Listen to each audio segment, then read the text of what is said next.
Hi, my name is Sarah Spain. I'm here and I want to talk to you about adolescent suicide prevention in New Mexico. Hopefully, after listening to this presentation, you'll be able to recognize feelings in yourself, feelings in friends, what to do if you're feeling suicidal, resources for you to use, and where you can go to get help. Before we go into that, I want to start with a few important reminders and say that you are important, you matter, your life has value, and your feelings are valid. New Mexico experiences higher than normal suicide rates than all the nation. It's rated 6th in the country for suicide rates right now. Adolescents are defined as people between 15 to 19, so this presentation is focusing on people in high school. The national average is 11.1 per 100,000, while New Mexico sees rates for suicide in adolescents at 20.1 per 100,000. For Hispanic adolescents, the rate is 19.1 compared to the national average of 7.9 per 100,000. These numbers mean that the adolescents in New Mexico are committing suicide rates at higher rates than elsewhere. We need to provide the tools, the resources, and the ability for you to be able to handle suicidal ideation and suicide attempts. So, what to do if you're feeling extremely depressed or suicidal?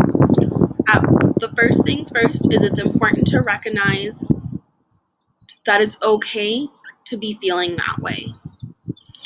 You also need to be able to recognize the difference between feeling sad and feeling suicidal.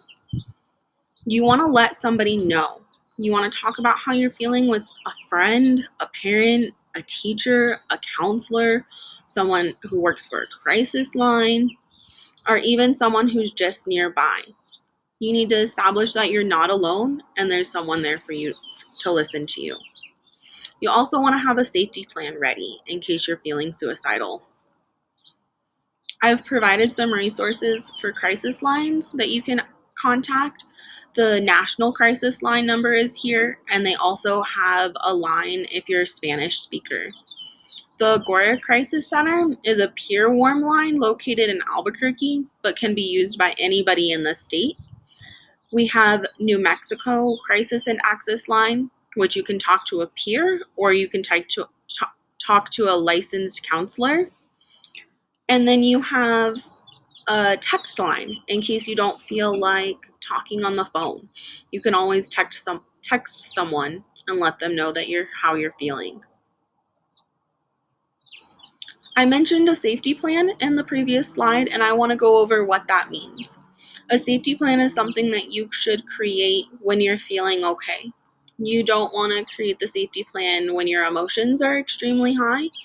You want to have it ready for you to look at in those cases.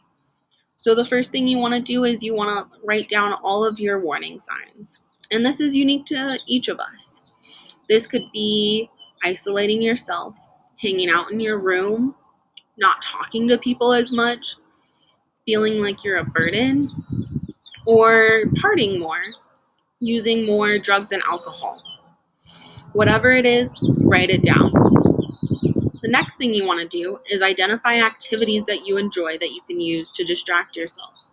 This could be taking your dog for a walk, sitting outside, coloring or doing art, um, going for a walk, anything that you enjoy. Third, you want to create a list of people that you can call and talk to. This could be friends, family members, relatives, you name it, you can put them on there.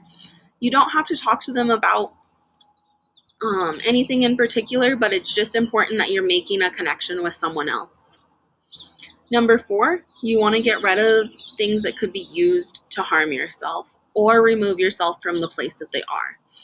So for instance, if you have razors in your bathroom, go throw them in the dumpster outside. or if there's a gun in your house or prescriptions in your house that you know that you could be used for suicide, you're going to want to leave the house when you're feeling suicidal, or get to somewhere where someone can hang out with you and ensure that you're not using those. The fifth thing is you want to list mental health professionals. So this goes above and beyond family member and friends. This is a therapist, this is the crisis lines, this is 911, this is school counselors. The last thing you want to do is you want to list your reasons for staying alive. This could be there's a movie that you want to see.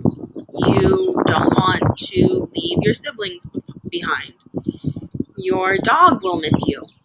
It doesn't matter how small or how big these reasons are. We all have reasons that we could list. If you're having difficulty writing those down on paper, there's apps that you can use to help you out.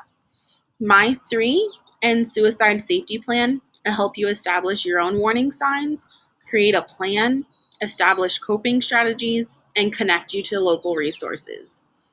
Teen Hotlines is an app that can connect you to a crisis line for almost any emotion that you're feeling. This could be suicide, depression, anxiety, eating disorders, being bullied. Almost any emotion that you're feeling, they're going to connect you to someone to talk to. It's also important to recognize warning signs within friends. If your friend is missing school, if they're using dark humor or joking about suicide, engaging in risky behaviors, or they've stopped hanging out with you as much, you notice that they're not eating or they're having anger outbursts, these could all be signs that your friend is feeling suicidal. So what should you do if you recognize that? You should listen to what they're saying and let them know that you're someone that they can talk to when they're feeling suicidal. However, you should not promise that you won't tell anyone else. It's not safe for you or your friend to make that kind of promise. You want to be able to get them to someone that can help them. You do want to let an adult know.